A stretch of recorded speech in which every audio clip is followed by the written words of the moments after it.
प्यारे साथियों नमस्कार। आपके एग्जाम की टेंशन होने वाली है खत्म, क्योंकि मैं लेकर के आ गया हूं व्यष्टि अर्थशास्त्र का एक अति महत्वपूर्ण टॉपिक, गोसेन का दूसरा नियम। जी हां साथियों, गोसेन का दूसरा नियम जिसे कहते हैं समसीमांत उपयोगिता का नियम। इतना ही नहीं, इसे प्रतिस्थापन का भी नियम कहते हैं, इसे अधिकतम संतुष्टि का नियम भी कहते हैं, और इसके अलावा भी बहुत सारी बातें हम आपको बताने वाले हैं जो आपके सब्जेक्टिव और ऑब्जेक्टिव में काम आने वाली है। तो आइए शुरू करते हैं गोसेन का दूसरा नियम, समसीमांत उपयोगिता का नियम। अब समसीमांत उपयोगिता का नियम जैसा कि आप जानते हो, यहां से एक तो बनता है 1 मार्क्स के क्वेश्चन ऑब्जेक्टिव वाले, और एक बनते हैं सब्जेक्टिव क्वेश्चन, और सब्जेक्टिव में दोनों टाइप बनते हैं।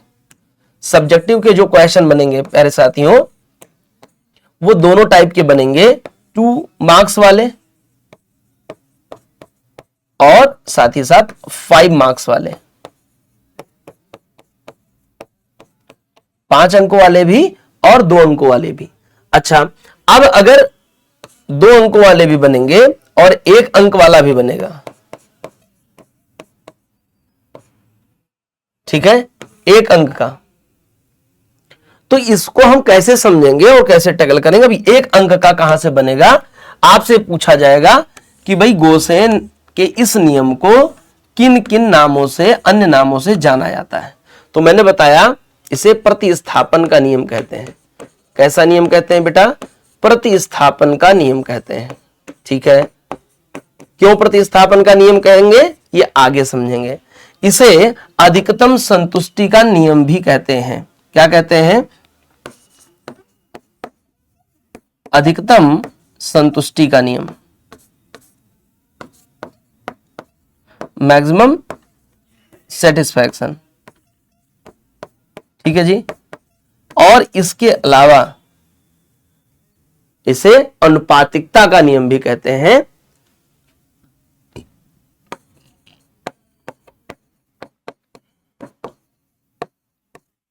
अनुपातिकता का नियम, बोलो भाई, ठीक। तो एक तो आपका ये क्वेश्चन बन गया। फिर पूछा जाएगा समसीमांत उपयोगिता का नियम कौन सा नियम है, तो एक क्वेश्चन ये भी बन जाता है। अब यहां से आपको ऑप्शन दे करके वो आगे पीछे घुमाने का प्रयास करते हैं। एग्जाम हॉल में आपके पास प्रेशर भी रहता है और एग्जामिनर की अपनी स्ट्रेटजी होती है। उसी स्ट्रेटजी से लड़ते हुए, उसको समझते हुए हमको टॉप करना है, टॉपर्स बनना है। क्लियर है? तो अब इकोनॉमिक्स का डर हुआ खत्म। आपके सामने ये आ गया गोसेन का second law, second law of Gaussian. Clear है? तो इसे दूसरा नियम कहते हैं, गोसेन का दूसरा नियम। तो 1 नंबर से क्वेश्चन आपके सामने बन जाते हैं। अब बात आती है 2 नंबर की और 5 नंबर की। तो 5 नंबर और 2 नंबर को समझने के लिए इसकी डेफिनेशन पूछी जा सकती है कि अधिकतम संतुष्टि का नियम, प्रतिस्थापन का नियम की व्याख्या करें, या समसीमांत उपयोगिता का नियम क्या है। तो आइए उस व्याख्या को भी देखते हैं, आपका ये नंबर भी कंप्लीट करते हैं कि भाई ये नंबर कैसे हमारे सामने आएगा। अच्छा, ये गोसेन महोदय कहां के थे? तो जर्मन अर्थशास्त्री से गोसेन, इन्होंने अपना पहला नियम जब प्रतिपादित किया, सीमांत उपयोगिता ह्रास का नियम। सीमांत उपयोगिता ह्रास का नियम प्यारे साथियों, कि जब भी हमारे पास एक अधिक वस्तु में वृद्धि होती है, एक अधिक वस्तु की हम चाह करते हैं, खरीदते हैं, उपयोग करते हैं, तो हमारे सामने क्या आता है कि समान वस्तु होने पर और उसकी संख्या अधिक होने पर हमारी संतुष्टि क्या होती है? नष्ट होती जाती है। मतलब सीधा है कि समान वस्तुओं की मात्रा में वृद्धि होने पर व्यक्ति की जो संतुष्टि का भाव है, उस वस्तु से मिलने वाला सेटिस्फैक्शन है, वो कहीं ना कहीं कम होता दिखाई देता है। जैसे अधिक केला खाने पर आप उससे थोड़ी सी दूरी बनाने लगते हो, उसकी चाह कम हो जाती है।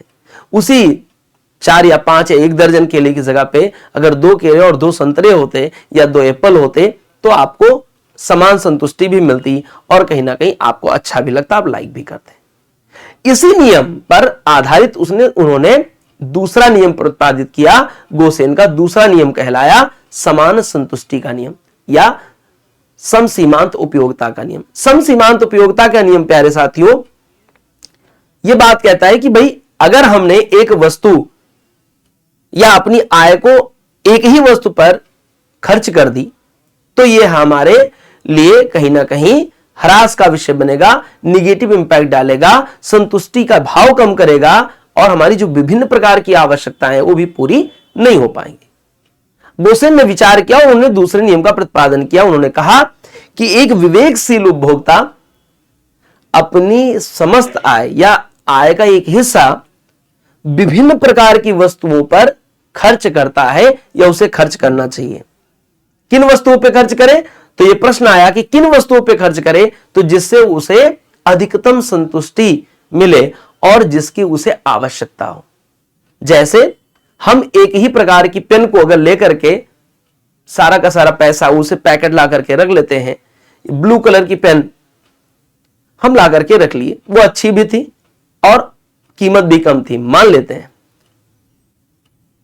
राइटिंग भी उससे अच्छी बनती, लेकिन हमने सारा पैसा उसी पे वे कर दिया और उसकी लगभग 3-4 पैकेट ले आए, 20-25 पेन ले आए कि भाई इसी से। लेकिन जब भी हमको ब्लू के अलावा ब्लैक पेन चाहिए होती है या स्केच चाहिए होता है हेडिंग के लिए, तो हमारे पास पैसा नहीं बचता है, क्योंकि हमको स्टेशनरी का सामान लेने के लिए, पेन लेने के लिए कुछ ही पैसे मिले थे।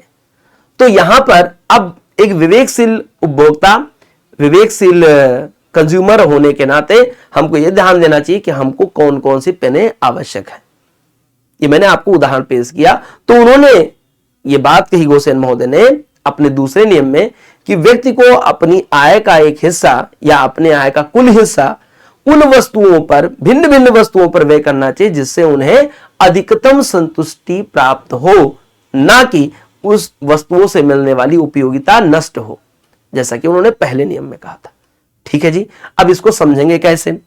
इसलिए इस नियम को गोसेन का दूसरा नियम कहते हैं। किस लिए? इसे सम सीमांत उपयोगिता का नियम कहते हैं और यह गोसेन का दूसरा नियम बन जाता है, सेकंड लॉ ऑफ गोसेन। ठीक है, मार्शल ने इस पर कुछ प्रकाश डाला। उन्होंने कहा कि जब उपभोक्ता एक से अधिक वस्तुओं पर अपनी सीमित आय को व्यय करता है, एक से अधिक वस्तुओं पर मतलब एक ही वस्तु की, एक ही प्रकार की वस्तु को वो ज्यादा खरीद लेता है, एक ही प्रकार की वस्तु को, ठीक है, वो ज्यादा खरीद लेता है और फिर उससे जो अधिकतम संतुष्टि मिलने चाहिए वो उसमें क्या हो जाता है, अधिकतम संतुष्टि का भाव तो रखता है, लेकिन उसे क्या होता है, धीरे धीरे ह्रास लगा दिखाई देता है एक ही प्रकार की। लेकिन जब वो अपनी सीमित आय को अलग अलग वस्तुओं पर व्यय करता है तो अधिकतम संतुष्टि की प्राप्ति होती है और ये अधिकतम संतुष्टि प्राप्ति सम सीमांत उपयोगिता के नियम को देखता है, बताता है, इंडिकेट करता है। अच्छा, अब बात आती है कि भाई इस नियम को और किन किन नामों से जानते हैं। हम इंग्लिश में भी लिख रहे हैं, हिंदी में भी है आपके सामने। लॉ ऑफ मैक्सिमम सेटिस्फैक्शन मतलब अधिकतम संतुष्टि का नियम, उन वस्तुओं को खरीदे जिससे उसे अधिक संतुष्टि प्राप्त होनी है, अपनी सीमित आय को उन वस्तुओं पर व्यय करे जिससे अधिक संतुष्टि प्राप्त होनी है। ठीक है जी, इसे प्रतिस्थापन का भी नियम कहते हैं। लॉ ऑफ सब्स्टिट्यूशन, सब्स्टिट्यूट ढूंढना कि भाई एक अच्छी वस्तु अगर मिले तो हम दूसरी वस्तु को त्याग कर देंगे, अलग अलग प्रकार की वस्तुओं पर हम व्यय करेंगे। अनुपातिकता का नियम, लॉ ऑफ प्रोपोर्शनलिटी। अब ये क्या होता है कि भाई अनुपातिकता जो प्रोपोर्शन में, अनुपात में, समान अनुपात में हमको मिले, मतलब मान लीजिए marginal utility of a item, marginal utility of b item and उसका जो प्राइस है वो भी समान अनुपात में हो। क्लियर? इसको सूत्र के द्वारा हम जानेंगे। सम सीमांत उपयोगिता नियम का वास्तव में उपयोगिता ह्रास के नियम पर ही आधारित है। मतलब जो गोसेन का पहला नियम था उसी के बाद इन्होंने दूसरा नियम दिया, तो गोसेन के फर्स्ट लॉ पर ही सेकेंड लॉ इनका डिपेंड करता है। क्योंकि ह्रास नहीं होता तो ये कभी सोच ही नहीं पाते कि हमको सीमांत उपयोगिता या सम सीमांत उपयोगिता या प्रतिस्थापन का नियम भी प्रतिपादित करना है, या उसका भी एक कॉन्सेप्ट होता है। बहरहाल ये सबके जीवन में होता है। सम सीमांत उपयोगिता ह्रास का नियम यह बताता है कि जब कोई उपभोक्ता अपनी आवश्यकता की संतुष्टि के लिए, सेटिस्फैक्शन के लिए उत्तरोत्तर किसी एक ही प्रकार की वस्तु के अधिक इकाइयों का अगर खरीद करता है उपयोग करता है तो उससे जो मिलने वाली उपयोगिता है वो घटती जाती है, जिसे सीमांत उपयोगिता ह्रास का नियम कहा गया। अच्छा, अब एक एक को हम लोग जानेंगे कि किस तरीके से इसको प्रतिस्थापन का नियम कहते हैं। अतः कोई भी विवेकशील उपभोक्ता क्या करता है, अपनी पूरी आय को किसी एक ही वस्तु पर व्यय नहीं करता। ध्यान देना, एक ही वस्तु पर व्यय नहीं करता प्यारे साथियों, वह अपनी सीमित आय को, जितनी भी उसकी आय है और खर्च वाली आय है, उसका उपयोग विभिन्न प्रकार की वस्तुओं की खरीद पर करता है। मतलब अगर वो झोला लेकर के गया भी है, बैग लेके गया भी है मार्केट में, तो वो सिर्फ आलू नहीं खरीदेगा, आलू एक सीमा तक खरीदेगा, इसके साथ में बनने वाले वो सारे आइटम खरीदेगा जो अलग अलग तरीके की हरी सब्जियां हैं उन्हें भी खरीदेगा। आई होप ये बात क्लियर हो गई होगी। मतलब सिर्फ आलू पर व्यय नहीं करेगा। मैंने भी पेन का भी उदाहरण दिया, मैंने यहां सब्जियों का भी उदाहरण आपके सामने परोसा है। अब बात यह आती है क्यों ऐसा करेगा, क्योंकि उनके अंतिम प्रयोग से समान संतुष्टि प्राप्त हो। अब इसी समान संतुष्टि को सम सीमांत उपयोगिता का नियम या अधिकतम संतुष्टि का नियम कहते हैं, ताकि उनसे अधिकतम संतुष्टि की प्राप्ति हो सके। अच्छा जी, इसी क्रम में वह अधिक संतुष्टि की प्राप्ति के लिए व्यय को कम उपयोग वाली वस्तु से अधिक उपयोग वाली वस्तु की तरफ हटाकर ले जाएगा। मतलब मान लीजिए हमको लेडी फिंगर या भिंडी की सब्जी ज्यादा नहीं पसंद है, तो उसे 1 किलो या 5 किलो हम क्यों खरीदें, हम उसे पाव भर आधा किलो भी खरीद करके और उसकी जगह पे हम कुछ और भी, शिमला भी खरीद सकते हैं। क्लियर? मतलब उतना ही पैसा हम किसी दूसरे सब्जी पर भी व्यय कर सकते हैं, ये कहने का मतलब है। तो मेरी शिफ्टिंग हो गई, हमारे जो पैसे का व्यय था, हमारी जी इच्छाओं की पूर्ति थी, और जो वस्तु का कैरेक्टर था, प्रकृति, उससे हम किसी दूसरे वस्तु को ले आए। मतलब अब हमको आलू टमाटर की सब्जी की जगह पे हम आलू परवल की भी सब्जी खाएंगे। सिर्फ टमाटर पर ही व्यय नहीं होगा, सिर्फ आलू पर व्यय नहीं होगा। तो इसे कहते हैं प्रतिस्थापन का नियम। हमने एक वस्तु की जगह पर उसकी मात्रा कम की और उतनी ही मात्रा के लिए उतनी ही पैसे में हमने दूसरी वस्तु को भी खरीद लिया, परचेज कर लिया, क्योंकि हमको चाहिए अधिकतम संतुष्टि।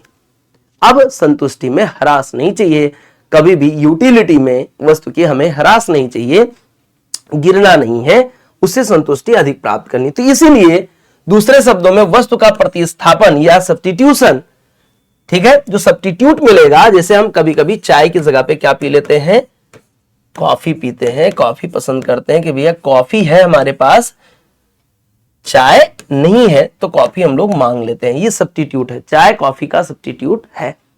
ठीक है जी, तो सब्स्टिट्यूट करेगा जब सभी उपयोगों के अंतिम इकाइयों का उपयोग से उन्हें समान संतुष्टि हासिल न हो जाए, तब तक हम एक वस्तु की जगह पे हम दूसरे वस्तु को, उसके ऑप्शन को ढूंढते रहेंगे, उस पर खर्च करेंगे। प्रतिस्थापन का नियम इसी को कहते हैं। जब एक व्यक्ति अपनी सीमित आय का, एक उपभोक्ता अपनी सीमित आय का किसी एक वस्तु की मात्रा पर अधिक मात्रा की खरीद पर न खर्च करते हुए विभिन्न प्रकार की वस्तुओं से अधिकतम मिलने वाली संतुष्टि पर अपना व्यय करता है, तो इसे प्रतिस्थापन का नियम कहते हैं।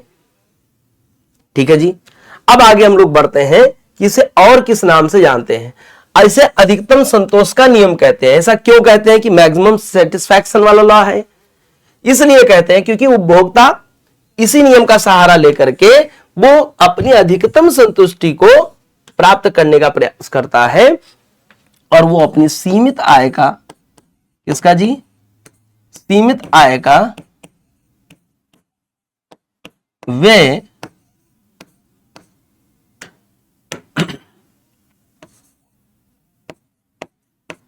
अनेक प्रकार या विविध प्रकार की वस्तुओं पर खर्च करता है। विविध प्रकार की वस्तुओं पर खर्च करता है जिससे उन्हें अधिकतम संतुष्टि प्राप्त हो सके।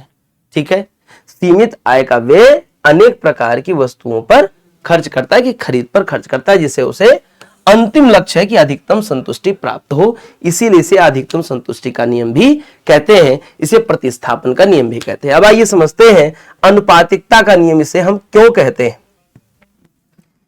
दूसरे शब्दों में जब सीमांत उपयोगिता का नियम यह बताता है कि उपभोक्ता को विभिन्न वस्तुओं पर इस प्रकार खर्च करना चाहिए कि विभिन्न वस्तुओं पर किए गए खर्च से उसकी अंतिम इकाई के व्यय से समान संतुष्टि मिले तथा विभिन्न वस्तुओं की सीमांत उपयोगिताएं और उनके मूल्य का अनुपात भी समान हो। मतलब उनका जो मूल्य है, जितना हम मान लीजिए 15 रुपए किलो आलू था और 15 रुपए में ही बैगन या परवल भी है, तो हम क्यों ना सिर्फ आलू की सब्जी खाएं। इससे अच्छा है कि हम बैगन और गोभी की भी सब्जी खाएं, टमाटर की भी सब्जी खाएं, जो उसी के रेंज में है, उसी की कीमत में है। तो कीमत भी समान हो और उसकी क्वांटिटी भी समान हो, उनसे मिलने वाला सेटिस्फैक्शन भी समान हो। इसे समान अनुपातिकता का नियम भी कहते हैं। Marginal utility, different commodities should be equal there price ratio. Clear है जी। तो यहां पर विभिन्न वस्तुओं से मिलने वाली सीमांत उपयोगिताएं और उनके मूल्य के अनुपात समान हो। अब मूल्य और उपयोगिता कैसे समान होगी, हम यहां पर एक सूत्र के माध्यम से उसे देखेंगे। यह सूत्र आपके सामने है प्यारे साथियों, इस सूत्र को समझो। यदि मानते हैं कि दो वस्तुएं ए और बी है जिस पर एक व्यक्ति खर्च कर रहा है और उन वस्तुओं पर अपनी पूरी आय व्यय करने के बाद समसीमांत उपयोगिता की प्राप्ति होगी, अधिकतम संतुष्टि प्राप्त होने वाली है, तो इसे हम कैसे देखेंगे। ये आपके सामने है मार्जिनल यूटिलिटी ऑफ ए। क्या लिखा हुआ है, मार्जिनल यूटिलिटी, सीमांत उपयोगिता ए वस्तु की, जो एक वस्तु बढ़ा रहे हैं आप। प्राइस ऑफ ए, मतलब अगर ये मैं कह रहा हूं कि आलू का मूल्य है, तो आलू का मूल्य और उससे मिलने वाली उपयोगिता का अनुपात। अगर मैंने इस बात को कहा कि यहां गोभी है और गोभी से मिलने वाली जो सीमांत उपयोगिता है वो आपके पास बी है और उसकी जो प्राइस है वो उसके अनुपात में है, वो भी बी है। तो बी मतलब कोई भी आइटम्स मान लो कि भाई एक की जगह पे हम दूसरे का यूज कर रहे हैं। मान लो ये कॉफी का मूल्य है और ये कॉफी की मिलने वाली यूटिलिटी है। ये चाय का मूल्य है और चाय से मिलने वाली उसकी उपयोगिता है, संतुष्टि का भाव है। ऐसे अनेकानेक वस्तुओं हम उसको बराबर की कंडीशन में रखते हुए चले जाएंगे। मतलब marginal utility of n items and ratio क्या होगा, प्राइस ऑफ एन आइटम्स। ठीक है जी। तो उसकी कीमत और सीमांत उपयोगिता का जो अनुपात है वो बराबर हो, इसे ही अधिकतम संतुष्टि प्रतिस्थापन का नियम या समान अनुपातिकता का नियम भी कहते हैं। इसे गोसेन के सेकेंड लॉ के तहत देखा जाता है, जिसे हमने पढ़ा समसीमांत उपयोगिता का नियम। प्यारे साथियों, क्लास कैसी लगी अपने कमेंट बॉक्स में जरूर बताएं। इसे आगे भी शेयर करें। पहली बार हमारे चैनल पर हैं तो लाइक, शेयर और सब्सक्राइब करना ना भूलें। आपका दिन शुभ हो। नमस्कार।